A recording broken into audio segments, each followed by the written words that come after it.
I sit in my modest study, a room steeped in the gentle patina of time and memory, gazing out at the cobbled streets of Beacon Hill, Boston. The soft, amber glow of the setting sun spills through the window, casting long shadows that dance upon faded photographs scattered across my desk. Each image is a frozen moment of what once was, a time when hope was tangible and every sacrifice, every promise, was shared between two souls forging a future together. As you read these words, I invite you to pause and imagine the quiet solitude of that room, where every creak of the wooden floorboard and every whisper of the wind carries the echoes of a life built on dreams and determination. I remember vividly the days when our home overflowed with laughter and gentle debates, when the aroma of home-cooked meals mingled with whispered plans for a brighter tomorrow.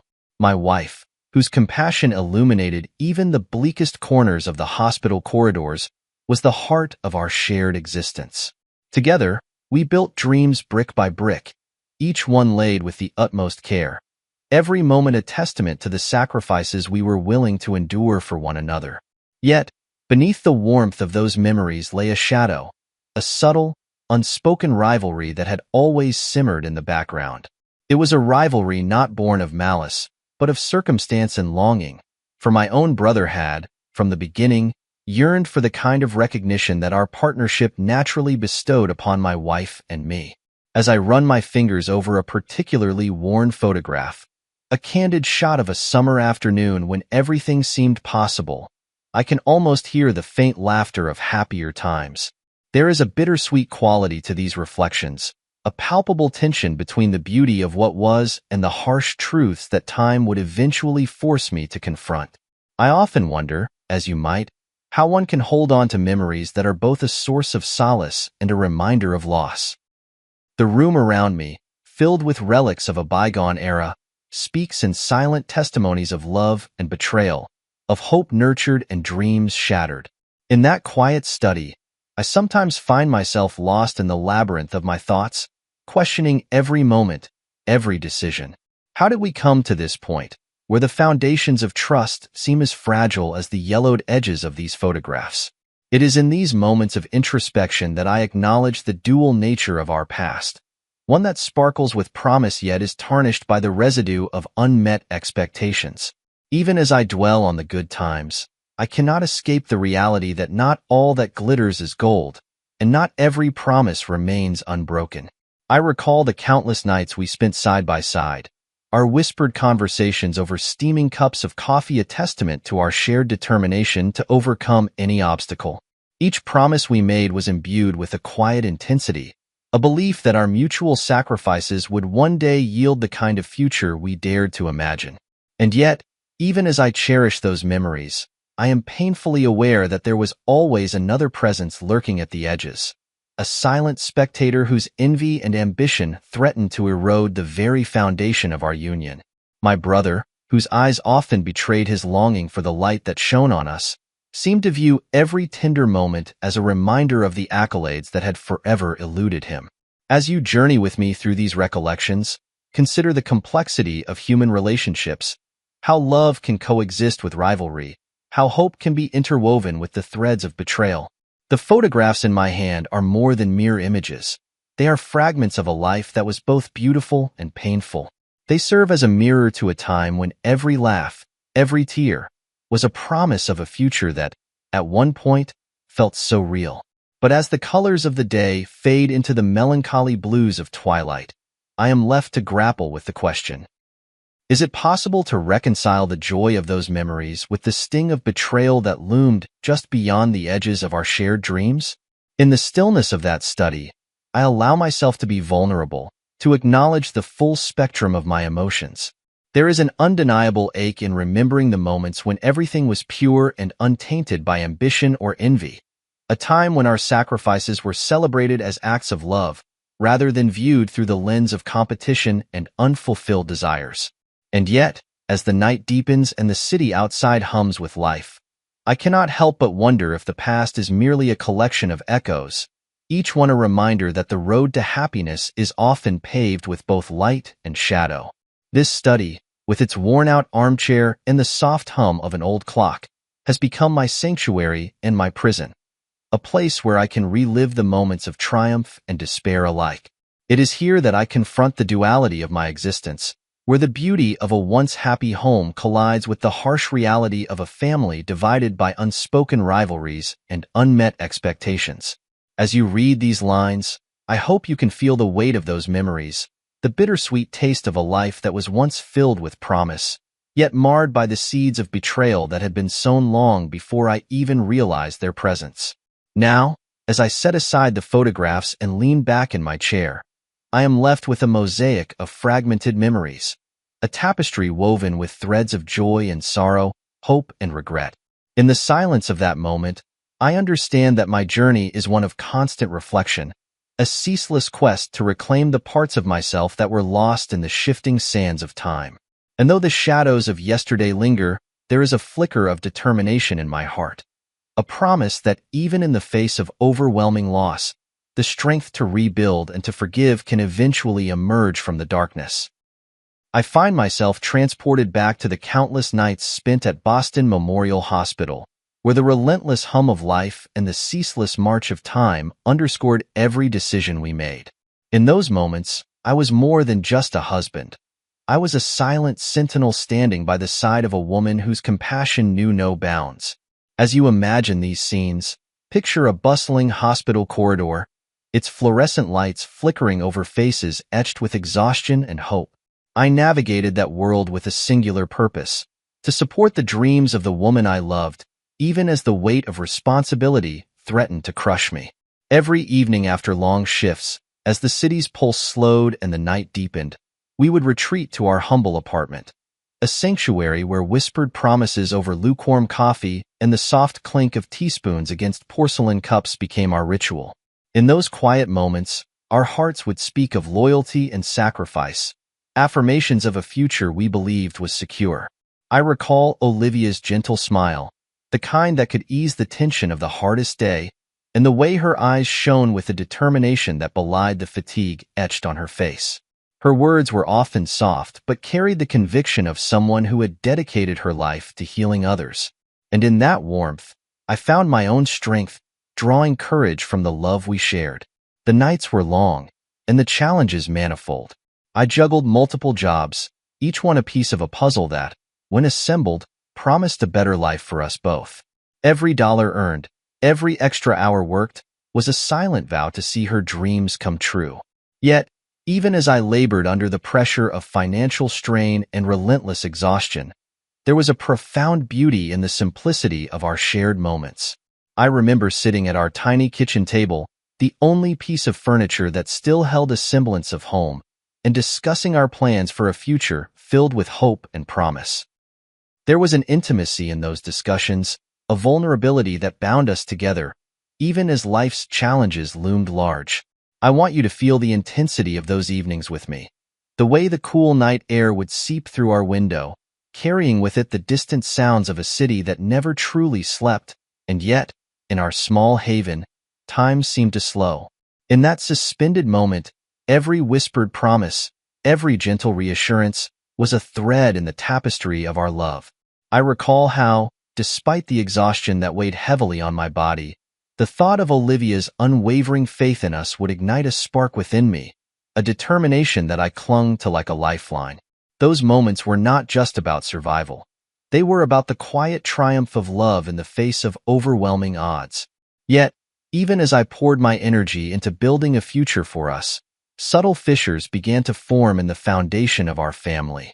There were nights when, in the quiet aftermath of our shared dreams, I sensed an undercurrent of discontent, a silent acknowledgement that not all promises were meant to be unconditionally kept.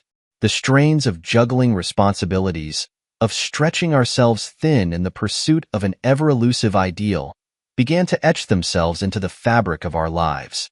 It was as if, despite our best intentions, the delicate balance of love and sacrifice was being disturbed by forces we could neither see nor fully understand.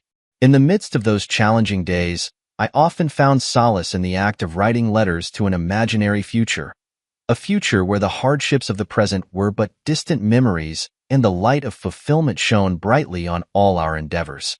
As you read these words, imagine the raw honesty of those letters, each word a testament to the strength and vulnerability that coexisted within me. I wrote about the small victories, the moments of shared laughter amidst the chaos, and the quiet determination that drove me to persevere. It was in those letters that I began to understand the transformative power of sacrifice, how every hardship endured was a stepping stone towards a dream that, while fragile, was undeniably ours.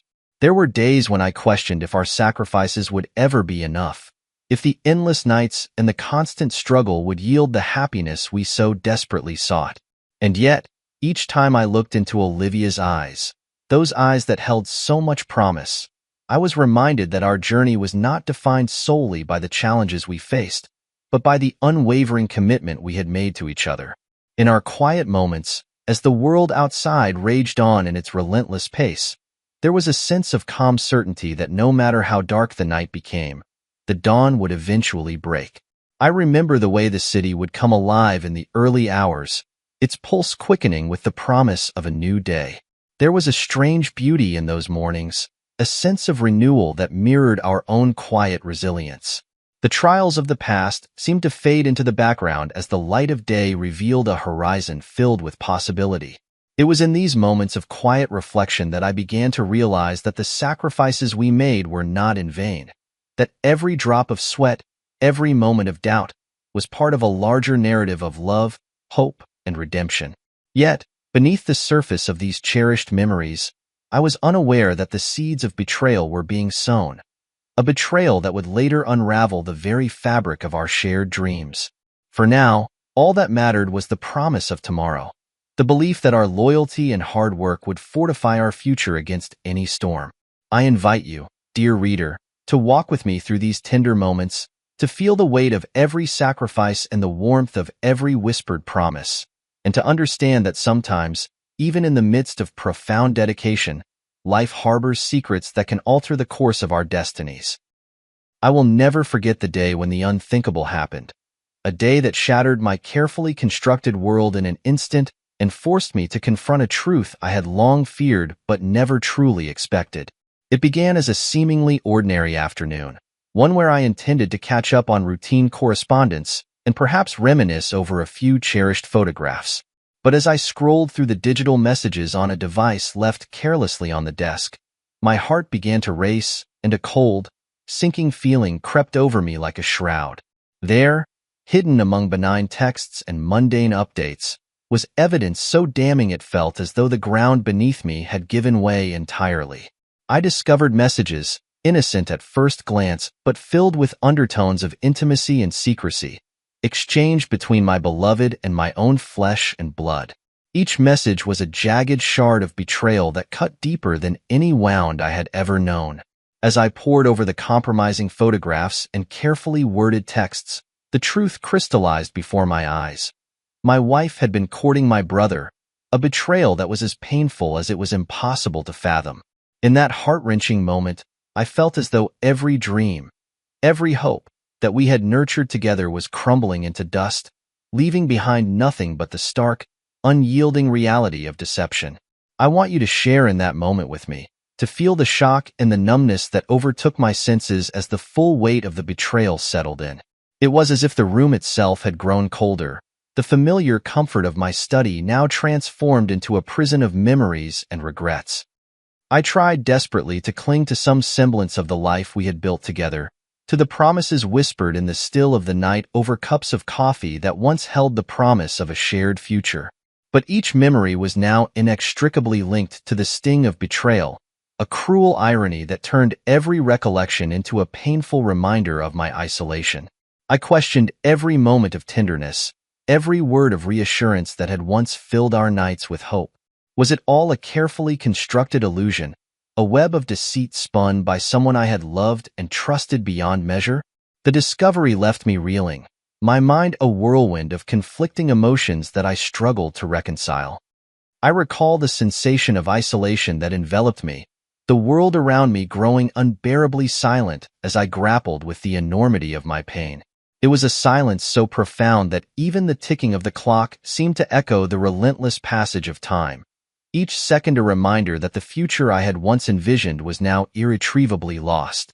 In the depths of that betrayal, I began to realize that the life I had known was built on a foundation that could be as treacherous as it was beautiful. The evidence of deceit was not merely a betrayal of trust, but a rupture in the very core of my identity, a wound that would leave scars, some visible, others hidden deep within the recesses of my soul. And yet, amidst the overwhelming grief, there was a spark of resolve. I understood that if I were to survive this ordeal, I would have to confront the painful truth head-on, to dismantle the illusions and rebuild my sense of self from the shattered remnants of a once bright future. That day, as I sat alone with the evidence of my shattered world laid bare before me, I made a silent vow, a promise to seek out the truth, to find some measure of clarity in the chaos, and ultimately, to reclaim the dignity and strength that had been so callously stripped away. It was a turning point, a moment when the pain of betrayal transformed into a bitter yet necessary catalyst for change. In that solitary hour, I realized that while love might be capable of lifting us to great heights, it could also, when betrayed, plunge us into the depths of despair. And it was from those depths that I would have to rise again, piece by painstaking piece. In the days that followed the revelation of betrayal, I found myself adrift in a sea of despair, each moment stretching into an eternity of isolation and anguish. The vibrant colors of life that once painted my world had faded into muted shades of gray, and I struggled to recognize the confident, caring man I had once been. As you journey with me through this painful period, imagine a soul slowly disintegrating under the relentless weight of sorrow, a man whose every step felt burdened by the ghosts of shattered dreams and broken promises. I moved through my days and a daze, each morning a monotonous repetition of grief and self-doubt, and each night a battle against the inner demons that whispered of worthlessness and regret. The familiar rhythms of life, the gentle murmur of the city outside, the comforting creak of my study chair, became a cruel reminder of what had been lost. I often sat by the window, watching the world continue in its indifferent splendor, while I remained trapped in a personal purgatory. It was as though I had become invisible, a mere specter haunting the corridors of my own existence. The silence that had once been a source of solace now screamed with the echoes of betrayal, every quiet moment a painful reminder that I was utterly alone. I sought refuge in the few remnants of my old life, occasional letters from friends, the half-forgotten solace of therapy sessions, and even the simple act of writing down my thoughts. In those private moments, I tried to stitch together the fragments of my identity, desperately seeking to reclaim the parts of me that had been eroded by sorrow. I would often write letters addressed to a future self, a self that I hoped would eventually find strength in the face of such overwhelming loss. Each word was a tentative step toward understanding, a small beacon of light amid the oppressive darkness that now defined my days. There were nights when sleep eluded me, leaving me to wander the halls of my own mind, grappling with the memories of happier times that now seemed like distant echoes. I questioned every decision, every sacrifice, wondering how the pursuit of a shared dream could culminate in such a devastating betrayal. In these moments of solitude, the pain was raw and unfiltered, an ever-present companion that threatened to consume me whole. I remember lying awake, heart heavy and thoughts tangled, as I wrestled with the stark reality that the very foundation of trust had been irreparably cracked. Yet, amid the relentless despair, I clung to the faintest glimmer of hope, a fragile reminder that even the deepest wounds might one day heal. I recalled the moments of quiet joy that had once punctuated our lives, the soft laughter over midnight conversations, and the warmth of a hand held in solidarity. Those memories, though tinged with the bitterness of loss, became my lifeline in the dark days that followed. I began to wonder if perhaps there was a way to transform this anguish into a catalyst for change, to use the very pain that threatened to break me as the impetus for rebuilding my shattered sense of self. As you consider the journey through these sorrowful days, I invite you to reflect on the resilience of the human spirit. There is an undeniable strength in vulnerability, a power in admitting that even the mightiest can falter. My journey was not marked by a sudden, miraculous recovery, but by a slow, painstaking process of reclaiming each lost piece of my soul. I started with small acts, an afternoon walk in the park, a conversation with an old friend, the rediscovery of a long-forgotten passion for literature. That reminded me that life, in its quiet persistence, always offers a way forward, even after the most shattering of betrayals. The days turned into weeks, and gradually, the relentless ache of betrayal began to recede into a dull, persistent hum. I learned to navigate the landscape of my emotions with cautious determination, slowly rediscovering the parts of me that had been buried beneath layers of pain and regret. It was not an easy process. There were setbacks, moments when the darkness threatened to reclaim its hold. Yet, with each passing day, I found new reasons to believe that I was not defined by the treachery inflicted upon me, but by the strength with which I chose to rise again. In the quiet of the early morning, as the first light of dawn crept through my window, I began to see a reflection of a man who was still capable of hope. It was a tentative, almost imperceptible glimmer, yet it was enough to fuel the gradual process of healing. I realized that the memories of happier times, though now intertwined with pain, were still a part of me, reminders of a capacity for love and loyalty that no betrayal could ever entirely extinguish. And so, even as I navigated the aftermath of heartbreak, I started to rebuild, step by cautious step, a life that honored both the joy of what had been and the lessons of what I had endured. Not long after that fateful discovery, an elegantly embossed wedding invitation arrived at my door, a formal courtesy from our parents that struck me like a physical blow. I remember the day vividly. The envelope, heavy with the promise of celebration, was delivered without any forewarning, its gilded script and luxurious design a stark contrast to the inner turmoil I was already grappling with. Opening it felt like unwrapping a present I never wanted, a painful reminder of the union I had been forced to witness. The invitation was addressed in a manner that spoke of tradition and expectation, compelling me to attend the upcoming nuptials at the Four Seasons, Boston, where opulence and grandeur would stand as a monument to a new beginning. One that, for me, was built entirely on humiliation. Every detail of that invitation was meticulously crafted to evoke a sense of celebration, yet to my eyes, it was nothing short of torment. I recall the way the embossed lettering caught the light, each stroke of gold mocking me with its beauty. It was a bitter irony. While I was drowning in the pain of betrayal, I was now expected to smile politely and partake in the festivities of a union that had torn my world apart. The invitation was a tangible embodiment of everything I had lost, a future filled with the promises of loyalty and love, now reduced to a cruel spectacle meant to erase the past and herald a new beginning for those who had betrayed me. I spent days agonizing over the decision to attend, each moment weighed down by conflicting emotions. Part of me longed to be there, to witness the events that had become the culmination of so many painful memories, as if facing the reality of it all might somehow help me reclaim what had been taken.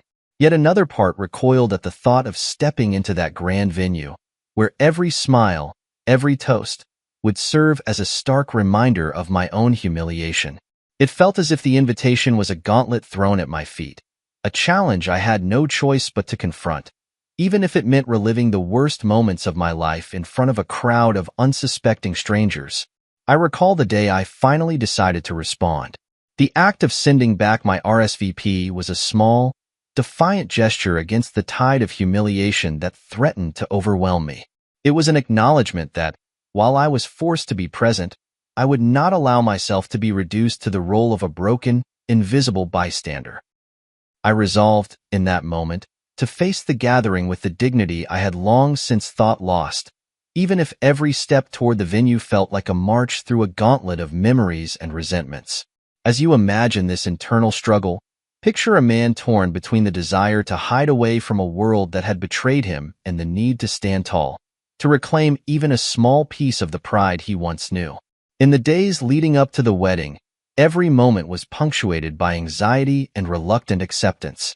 I would often find myself walking along the familiar streets of Beacon Hill, the historic architecture and lively chatter of passers-by a stark contrast to the turmoil that churned within me. The grandeur of Boston itself seemed to mock my inner desolation, its beauty and vibrancy a constant reminder of a future I had once believed was mine to embrace. Each step I took toward the inevitable confrontation with my past felt like an act of quiet rebellion, a small victory over the despair that threatened to drown me.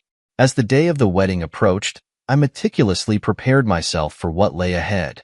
I chose my attire with a measured care, selecting a suit that was both dignified and subdued, a silent declaration that while I might be wounded, I was not defeated.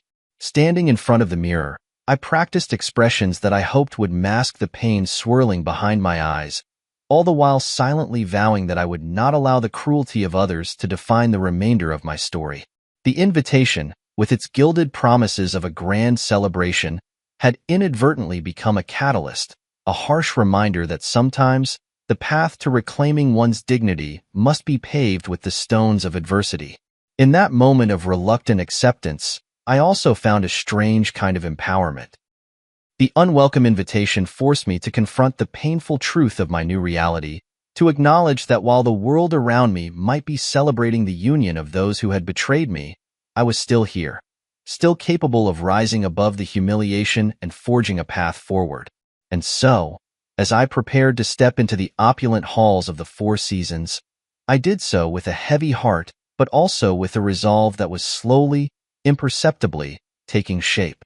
The invitation had become a symbol not only of what I had lost, but also of what I could still reclaim. My dignity, my resilience, and ultimately, the power to redefine my own narrative. The day of the wedding dawned with an air of extravagant display that felt utterly alien to the turmoil churning inside me.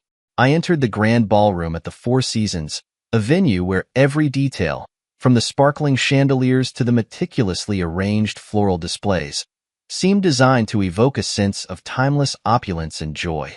Yet, amid the carefully curated elegance, I could feel the heavy burden of humiliation pressing down on me, each step I took toward my designated seat a painful reminder of a betrayal that had upended my world.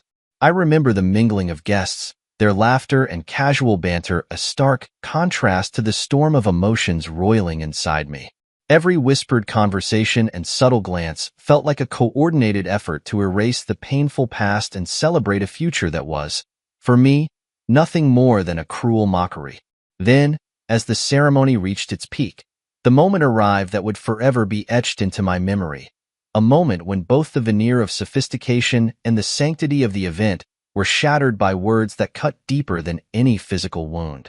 My brother, standing at the podium with a self-satisfied grin that chilled me to the bone, began his speech with a tone that was anything but respectful. His words, delivered with a mocking cadence, pierced through the air and left me reeling. My ugly, unlovable brother is still single. Any takers? The laughter that erupted around me was like a tidal wave of derision, each guffaw and sneer a fresh wound inflicted upon my already battered soul. In that moment, the carefully constructed facade of the wedding crumbled into chaos, leaving me exposed and vulnerable in front of an audience that reveled in my humiliation. Before I could fully process the crushing weight of his words, Olivia's voice rang out, dripping with biting sarcasm and disdain as she added, "He's second-hand, but still usable." Her words, meant to be a jibe at my expense, reverberated through the grand ballroom, transforming the celebration into a stage for public ridicule. I stood there, my heart pounding in my ears, as the crowd's laughter swelled into an overwhelming chorus of mockery. It was as if every eye in the room was fixed upon me, each one a silent confirmation of the betrayal that had led to this moment of utter degradation.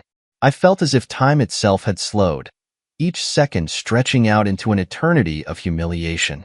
In that charged atmosphere, I was forced to confront not only the cruelty of those who had once been my family, but also the fragility of my own self-worth. I watched as the expressions on the faces of the guests shifted from amusement to shock, a collective realization dawning that the mockery they had once indulged in was built upon a foundation of deceit and betrayal. And yet, for me, the pain was immediate and visceral, a searing, unrelenting reminder that the promises I had once believed in had been nothing more than fragile illusions. In the midst of this maelstrom of cruelty, I struggled to maintain a semblance of composure. I longed to retreat, to vanish into the anonymity of the crowd, Yet I knew that every step away was an admission of defeat, a surrender to the despair that threatened to consume me. It was then that I resolved to be present in that moment, to absorb every painful detail and, if possible, to transform that anguish into a quiet act of defiance. Though the mocking words and the scornful laughter pounded at my heart, I steeled myself with a determination that came from deep within, a resolve to one day rise above the humiliation and reclaim the dignity that was so ruthlessly stripped away. The rest of the ceremony passed in a blur of conflicting emotions. Every smile, every forced congratulation, was a reminder of the stark contrast between the opulent surroundings and the inner turmoil that I battled with each passing second. I felt both invisible and painfully exposed, a silent observer in a narrative that had been written without my consent. As the day unfolded, I retreated further into myself, each interaction a test of my ability to hold onto the remnants of my self-respect amidst a barrage of insults and derision. Yet even in that most degrading hour, a quiet ember of defiance began to kindle within me, a subtle, almost imperceptible spark that whispered of hope and the possibility of redemption. I resolved, in that moment of crushing despair, that I would not let their cruelty define who I was. Instead, I would use it as a catalyst, a painful reminder that true strength is forged in the crucible of adversity. And though the memory of that day remains etched in my heart as one of profound humiliation, it also serves as a turning point in my journey toward reclaiming my voice and my identity. Just when it seemed as though the echoes of mockery would drown out any vestige of hope, an unexpected voice rose from the sea of jeers, a voice imbued with quiet grace and unyielding conviction. I will never forget the moment this graceful woman stood and, with measured poise, began to speak. As she took her place before the crowd, there was an undeniable air of authority about her, as though her words carried the weight of unspoken truths and hard-won wisdom. With every syllable, she painted a portrait of a man whose life had been dedicated to sacrifice, love, and loyalty, a portrait that resonated so deeply that even those responsible for my pain were forced to confront the gravity of their actions. Her speech unfolded like a carefully woven tapestry of memories and virtues, each thread a testament to the honor and integrity that I had once believed defined me. She recounted moments of quiet courage and unwavering devotion, reminding everyone present that beneath the layers of hurt and betrayal, there lay a man who had given everything for the sake of love. I listened in stunned silence as her words washed over the room, each sentence a soothing balm on the raw wounds inflicted by the earlier jeers. It was as if, in that moment, her voice transcended the cruelty of the day and reached out directly to the parts of my soul that had been left shattered. I felt a warmth spreading through me, a tentative reassurance that perhaps I was more than the sum of my betrayals, that the essence of who I was could not be erased by the callous words of those who sought to mock my pain. The elegance of her speech was matched only by the raw honesty that underpinned every word, and as she spoke, I sensed a shift in the atmosphere, a subtle transformation that turned sneers of cruelty into expressions of shock and remorse. Even Vincent and Olivia, whose earlier laughter had cut so deeply, turned pale and withdrawn, their faces betraying an awareness of the truth that had been so brutally concealed. Her intervention, unexpected yet profoundly moving, not only silenced the mockery but also began to unravel the web of deceit that had brought us all to this moment. In a measured tone, she exposed the manipulation and betrayal that had tainted our family bonds, revealing how ambition and selfish desire had corrupted what should have been an unassailable commitment to love and loyalty. With each carefully chosen word, the crowd's laughter died down, replaced by murmurs of disbelief and empathy.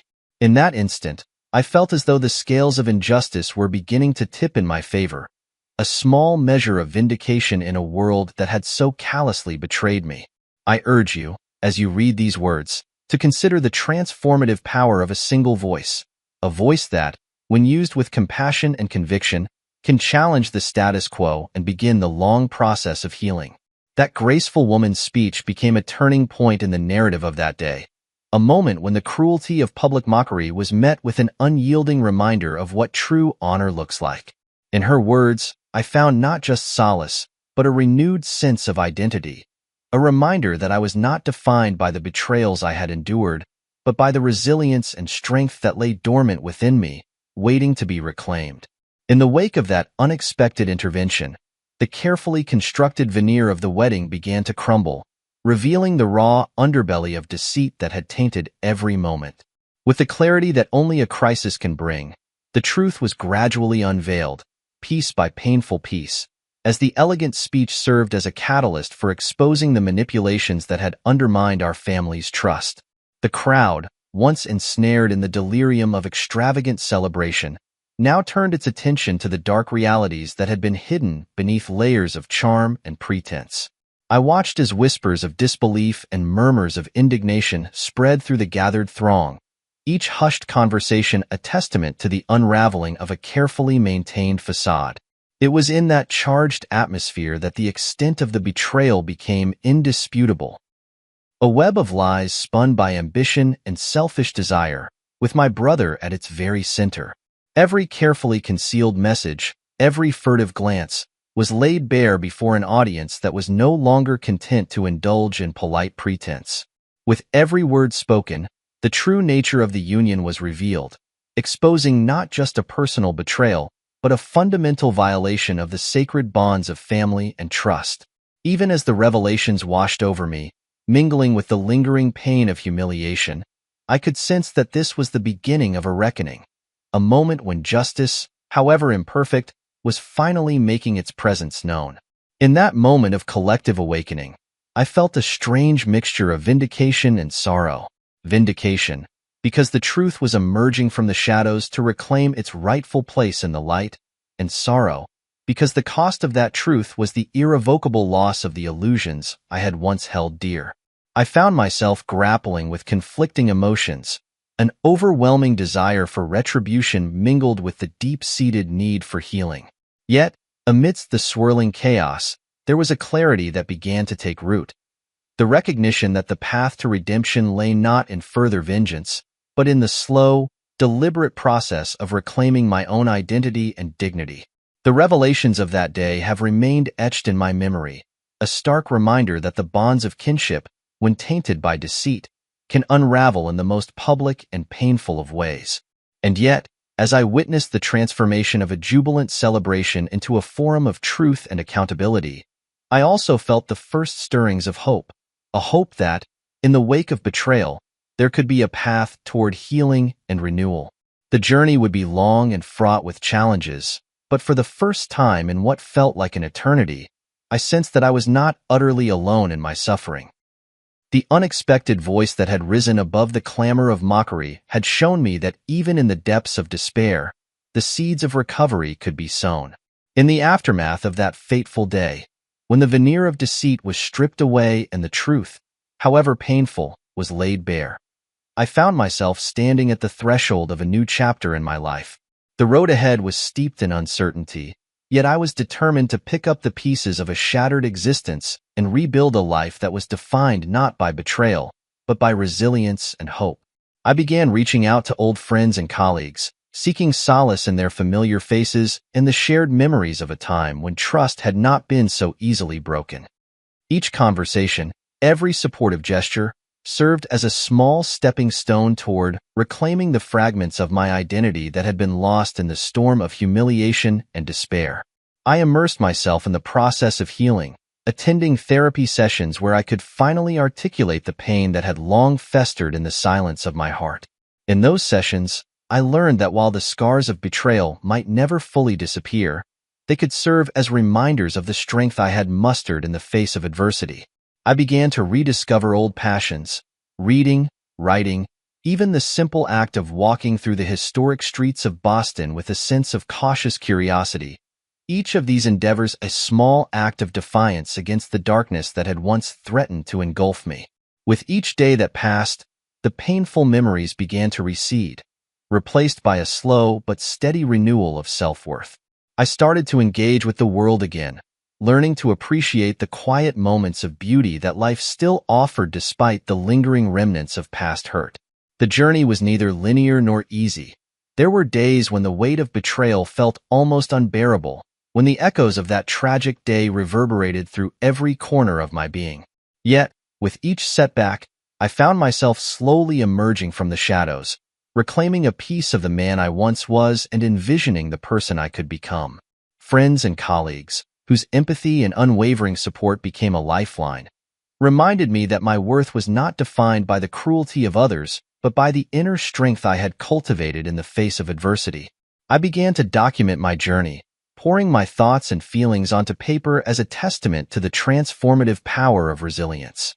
Those writings, raw and unfiltered, became both an outlet for my pain and a chronicle of the slow rebirth of my spirit. I realized that each word was a step toward healing, a deliberate act of reclaiming the narrative that had been hijacked by betrayal. I began to understand that while the wounds of the past might never fully fade, they could serve as a reminder that the capacity to heal is one of the most powerful attributes of the human spirit. And so, as I embarked on this arduous yet ultimately liberating journey of picking up the pieces, I found that the fragments of my former self were not lost forever.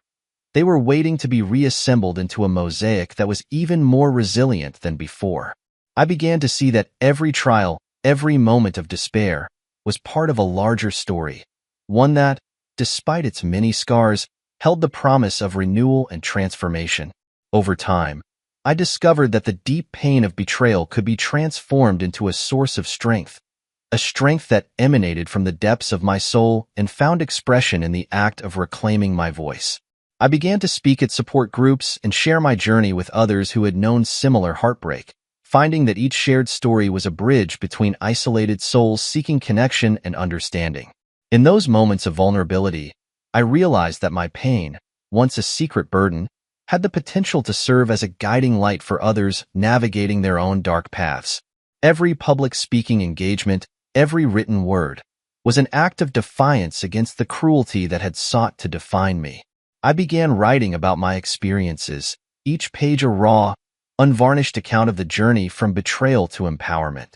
I found that by articulating my emotions, the profound sorrow, the searing anger, and eventually the gentle hope, I was not only healing myself but also offering others a roadmap through their own struggles. The act of reclaiming my voice was both cathartic and transformative, a process through which I learned that the true measure of a person is not found in the cruelty inflicted upon them, but in the resilience with which they rise above it. Every word I wrote, every story I shared, was a deliberate step toward understanding that I was more than the sum of my wounds. I was a survivor capable of inspiring others to reclaim their own narratives. In the quiet moments of reflection that followed each speech and every written confession, I could feel the weight of my past gradually lifting, replaced by a growing sense of purpose and self-worth. I learned that while the betrayal by those closest to me had left deep scars, it had also ignited within me a desire to be a beacon of hope for others lost in their own despair.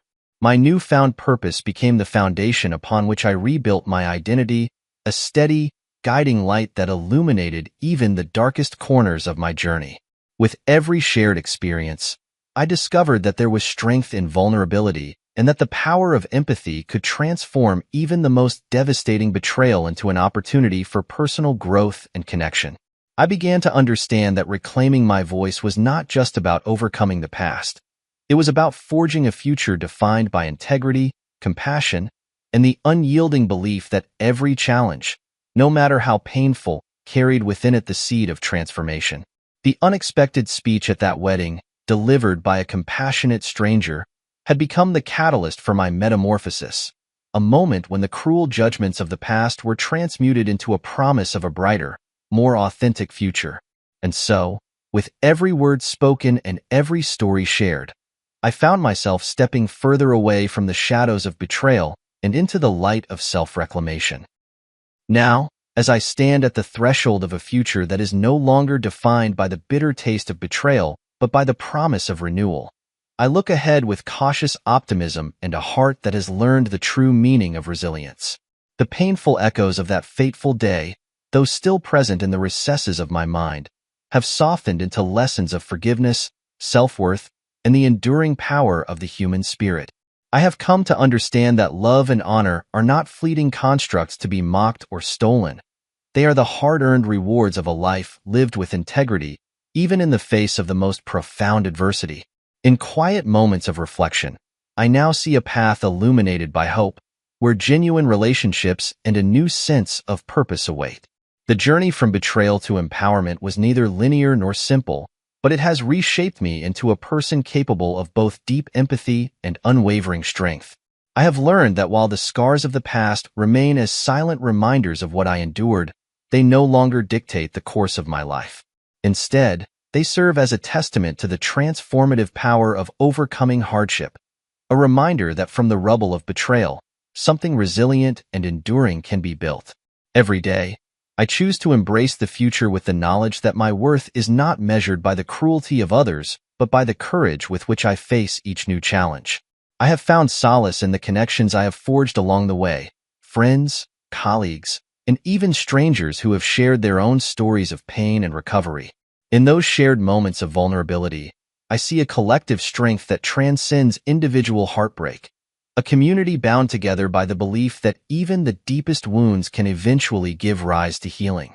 I now dedicate myself to nurturing that sense of community, to offering a hand to those still lost in the shadows of their own betrayal. Whether through my writings, my speeches, or the quiet moments of genuine conversation, I strive to remind others that they too are capable of rising above the pain and reclaiming the dignity that is rightfully theirs. The future I once feared, a future defined by bitterness and isolation, has given way to a vision of renewal, one where every challenge is met with courage and every setback is transformed into a stepping stone toward a brighter tomorrow. As I take these first tentative steps into a future beyond betrayal, I am mindful of the lessons learned along the way. That true strength lies not in the absence of pain, but in the ability to transform that pain into a force for positive change. The echoes of my once happy home, though now tinged with the bittersweet taste of loss, remind me that love, when nurtured with honesty and resilience, endures far beyond the fleeting moments of despair. I look forward with a renewed sense of purpose, a future defined not by what was taken from me, but by what I have courageously reclaimed. My voice, my dignity, and my unyielding capacity to love again. In those quiet moments when I find myself alone with my thoughts, I no longer see only the ghosts of betrayal, but rather the myriad possibilities of a life reborn. I stand ready to embrace a future where every day is an opportunity to forge new bonds, to build a life rich in genuine connection and self-respect. Though the betrayal by those I once held dear has left indelible scars, it has also set me on a path of transformation, one that leads not to bitterness, but to a future where hope, forgiveness, and the relentless strength of the human spirit shine through, guiding me toward a life defined by integrity and renewal.